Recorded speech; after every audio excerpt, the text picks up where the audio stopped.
다 함께 사도신경으로 우리의 신앙을 고백드리겠습니다. 전능하사 천지를 만드신 하나님 아버지를 내가 믿사오며 그 외아들 우리 주 예수 그리스도를 믿사오니 이는 성령으로 잉태하사 동정녀 마리에게 나시고 본디오 빌라도에게 고난을 받으사 십자가에 못 박혀 죽으시고 장사한 지 사흘 만에 죽은 자 가운데서 다시 살아나시며 하늘에 오르사 전능하신 하나님 우편에 앉아 계시다가 저리로서 산 자와 죽은 자를 심판하러 오시리라. 성령을 믿사오며 거룩한 공예와 성도가 서로 교통하는 것과 죄를 사하여 주시는 것과 몸이 다시 사는 것과 영원히 사는 것을 믿사옵나이다. 아멘. 찬송가 521장 하나님께 찬양드리겠습니다.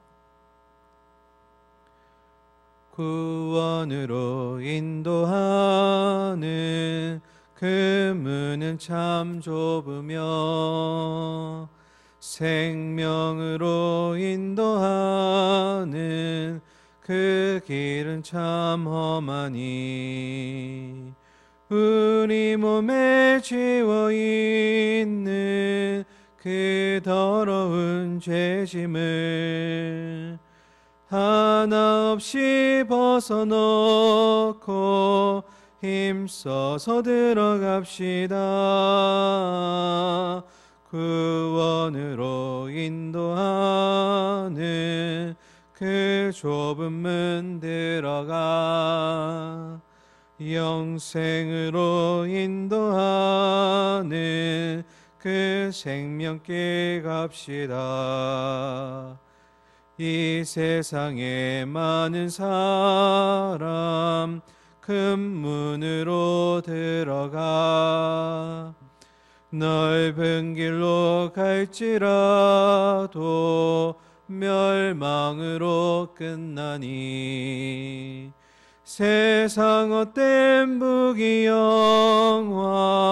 모두 내어 버리고 주의 말씀 순종하여 그 생명길로 갑시다. 구원으로 인도하는 그 좁은 문 들어가 영생으로 인도하는 그 생명길 갑시다. 구원의 문 열렸으니 주의 공로 힘입어 주저 말고 들어가서 생명길로 갑시다. 구원의 문 닫힌 후에 들어가고 싶으나 한 번 닫힌 구원의 문 또 열려지지 않으니 구원으로 인도하는 그 좁은 문 들어가 영생으로 인도하는 그 생명길 갑시다. 아멘. 오늘 새 아침 주시는 하나님 말씀은 베드로전서 1장 8절부터 12절까지 말씀입니다.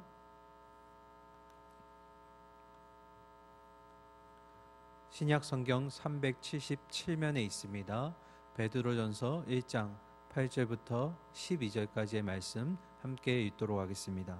8절입니다. 예수를 너희가 보지 못하였으나 사랑하는도다.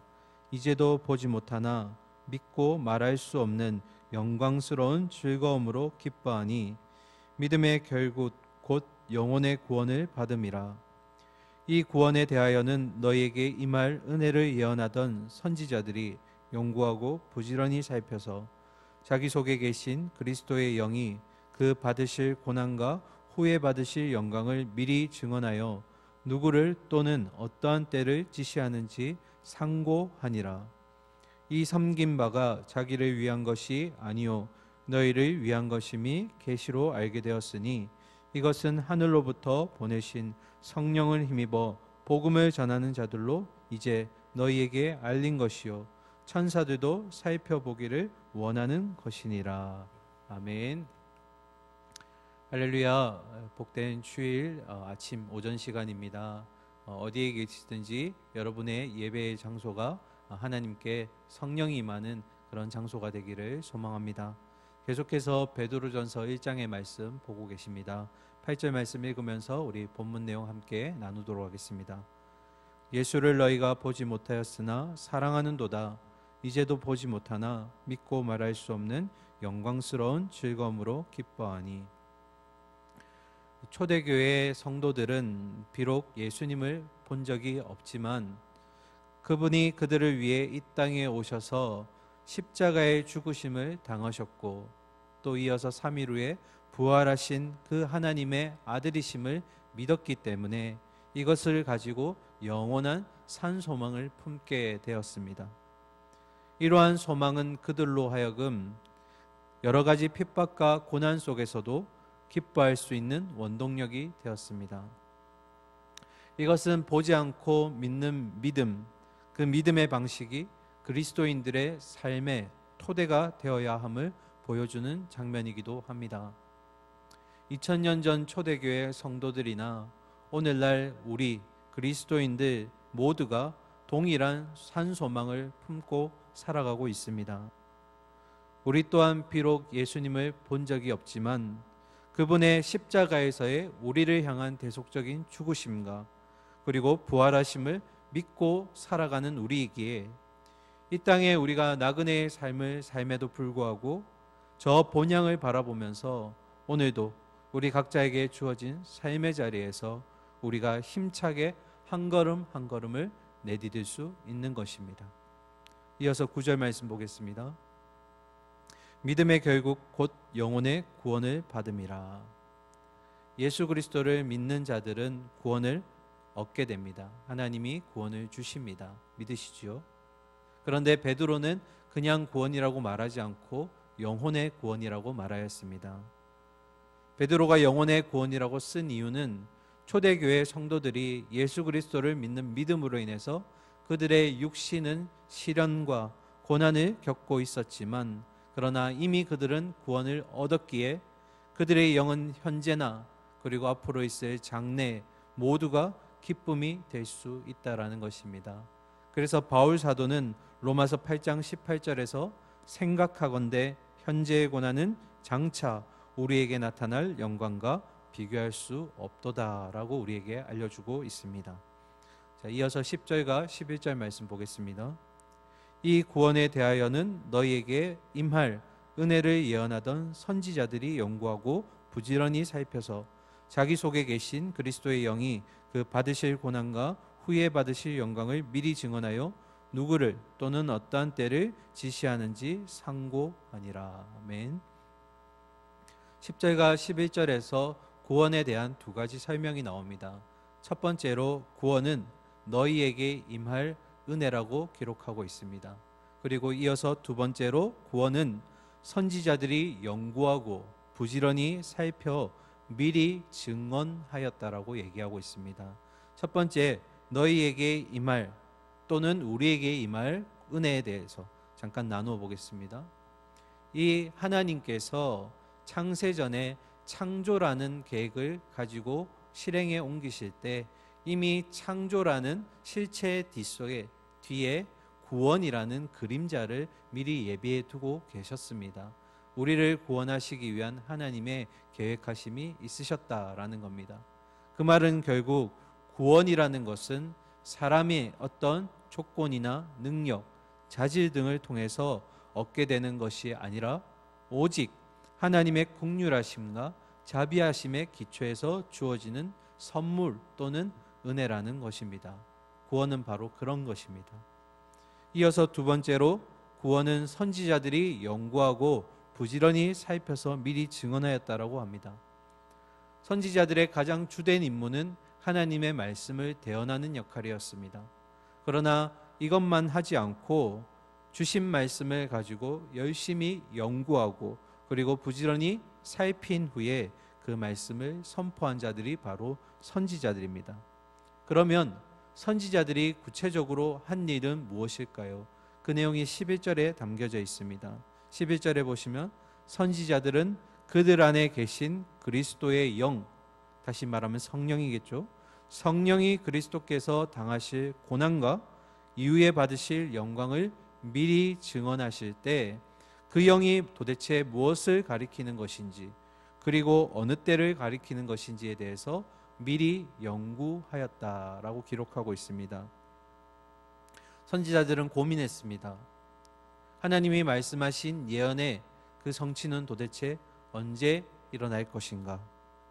그리고 메시아가 오신다라고 하셨는데 그 메시아는 언제 오시는 것이며, 도대체 이 땅에 온 메시아가 왜 고난과 죽음을 당해야만 했을까?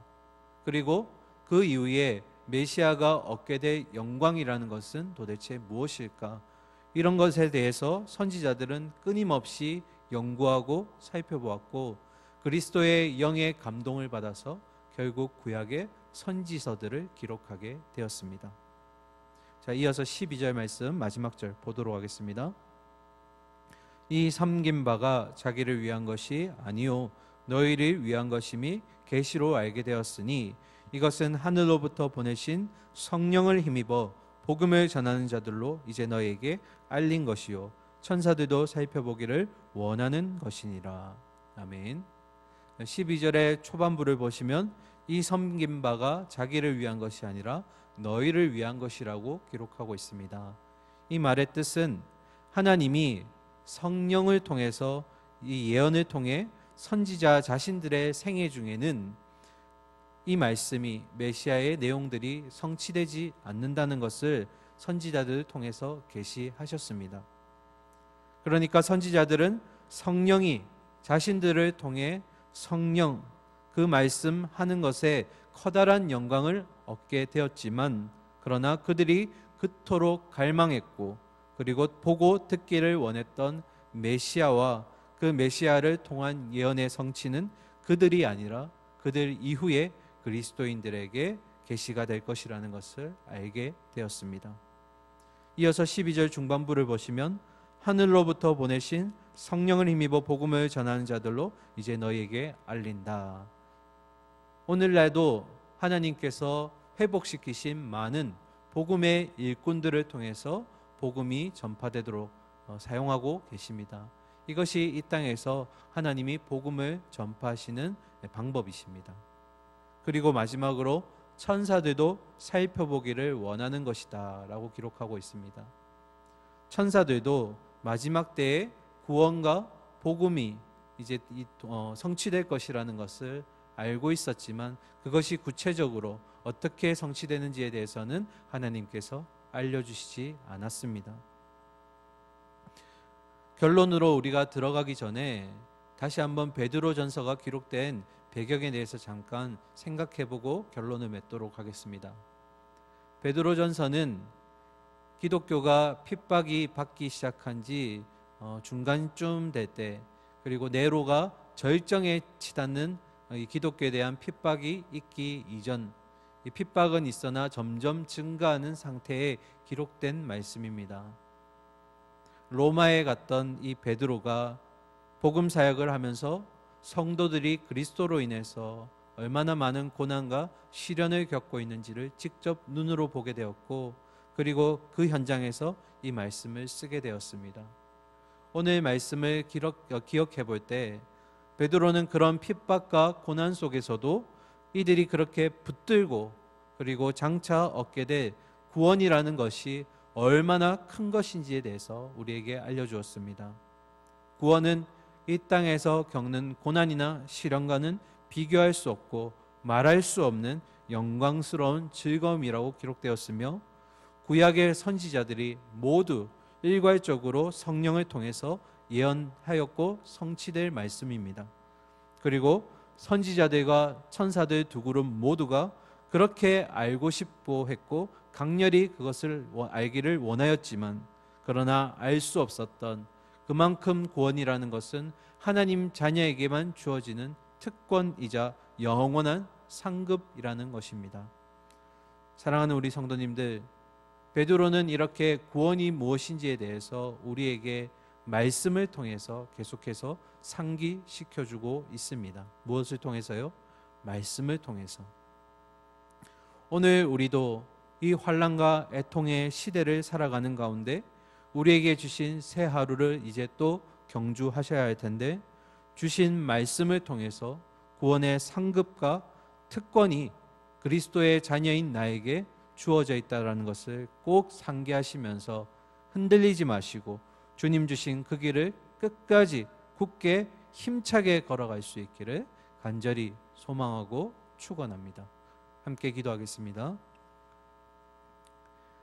하나님 아버지, 이 땅에서 우리가 겪게 될 그리스도의 믿음으로 인한 시련과 고난들은 장차 우리에게 주실 그 구원의 상급과 비교할 수 없다라고 얘기하였습니다. 그만큼 구원이라는 것은, 그리고 썩지 않고 쇠하지 않을 영원한 하나님께서 마련해 주신 상급은 우리가 정말 그렇게 끝까지 달려갈 수 있는 원동력이고 힘이 되기를 소망합니다. 오늘도 주신 새 하루 가운데 우리 성도님들 이 산소망 하나 붙들고 우리에게 주어지는 크고 작은 시련과 어려움 가운데서도 하나님 흔들림 없이 견고하게 힘차게 하루를 보낼 수 있도록 인도하여 주시옵소서. 비록 모이지 못하는 가운데 각자의 처소에서 예배드리고 말씀 듣게 되지만, 그러나 이미 그곳에도 성령 하나님 계시는 줄 믿습니다. 복된 주일 아침을 맞이하면서 하나님 오늘 우리에게 주시는 말씀과 힘을 통해서 또 한 주를 흔들림 없이 주님 주신 길을 걸어갈 수 있는 우리 모든 동부의 성도들 되게 하여 주시옵소서. 새 하루 주심에 감사드리며 살아계신 예수 그리스도 이름으로 기도드립니다. 아멘.